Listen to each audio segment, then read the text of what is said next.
McQuestion for over 28 years, talking about things that matter with people who care. Production of McQuestion is made possible in part by individual viewers, supporters of the Foundation for Responsible Television, the Hatton W. Sumner's Foundation, helping to educate the public about the fundamental principles of their democracy and thus be in a position to help formulate public policy. Moss Adams LLP, certified public accountants and consultants, providing industry-smart tax, assurance, and consulting solutions to help businesses and their owners succeed since 1913. The University of Texas at Dallas, creating the future.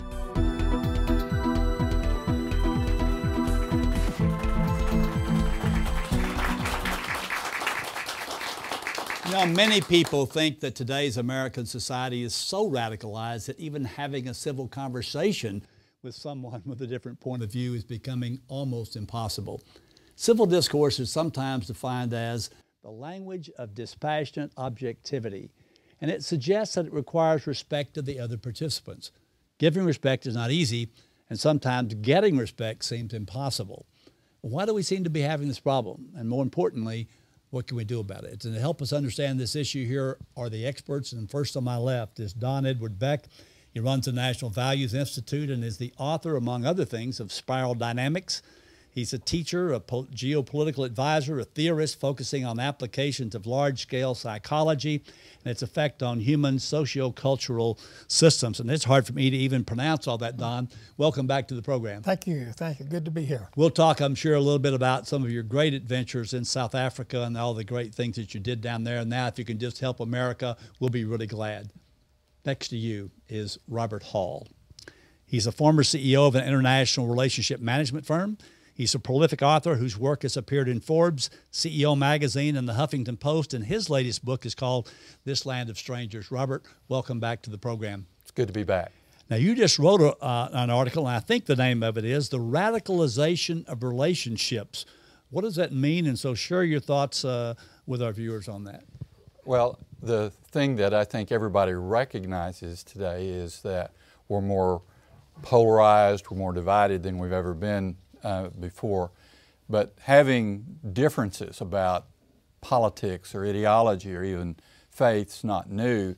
The thing that I write about is we're to a point now where it's become so destructive for relationships that it's harder and harder for us as a society, whether you look at the federal government or all the way down to locally, to address problems and come up with solutions. Michael Porter at Harvard, very renowned strategist, says that the single largest challenge we face today economically is a function of our political dysfunction.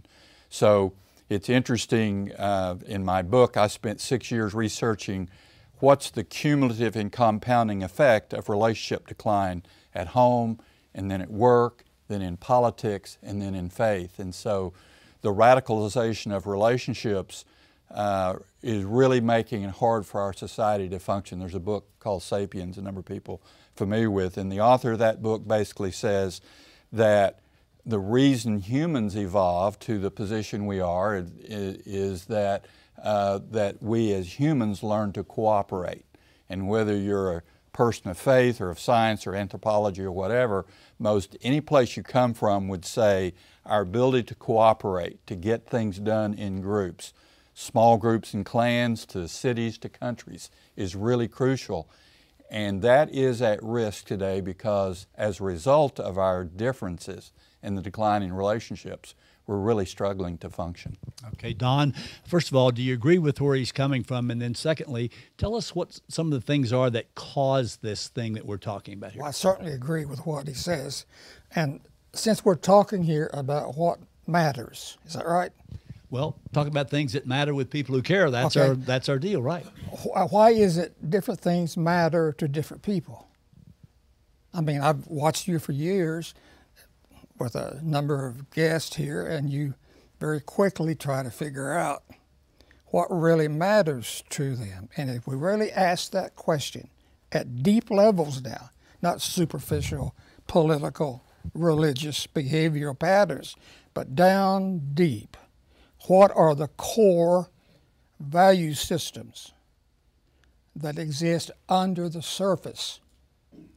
So if we have a spectrum from a flamethrower on the left to flamethrower on the right, with degrees in between, what's happened today is that has separated. The middle has disappeared, and we find more and more people arguing from a much more extreme position and not realizing that's what they're doing. When I started working in South Africa, 65 trips, it was clear to me that the issues in South Africa were not about race. If you think they are, you missed the whole point.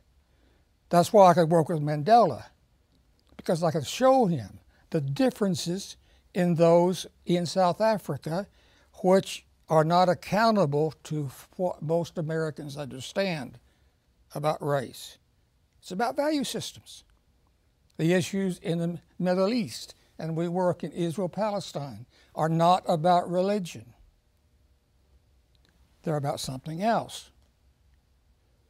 And if I can get your thinking to what the something else's are, then you'll be amazed at what can happen. Now, let me ask you, Don, you've mentioned, and I've known you for a while, you've been on this program off and on for the 27 years we've been on. When you talk about value systems, can you give that viewer some idea of what you mean by value systems, and then how do you get at what that value system is? Well, first, they're invisible. They are adaptive intelligences to life conditions. So when we have certain life conditions, they produce different adaptive intelligences. And we've identified 8 of those in our academic research. And they're from tribal to egocentric to absolutistic, I'll kill you in the name of God or Allah, and a materialistic kind of success, and a humanistic. So the real conflicts today between the two parties, and I've worked on this during the last election, are about value system. Democrats, liberal, egalitarian, sensitive, naive, conservative Republicans, and there's a whole plethora of Republicans today, as we're finding out, are much more conservative, traditional, and when we have an election like we just had, neither group had any idea what was going on, because we've yet to produce, thank you education, we've yet to produce humans in this country that can think in different ways. And so that's what we've done. And so we wanted to field test it. Could we break the apartheid system? The answer was yes. What did it take?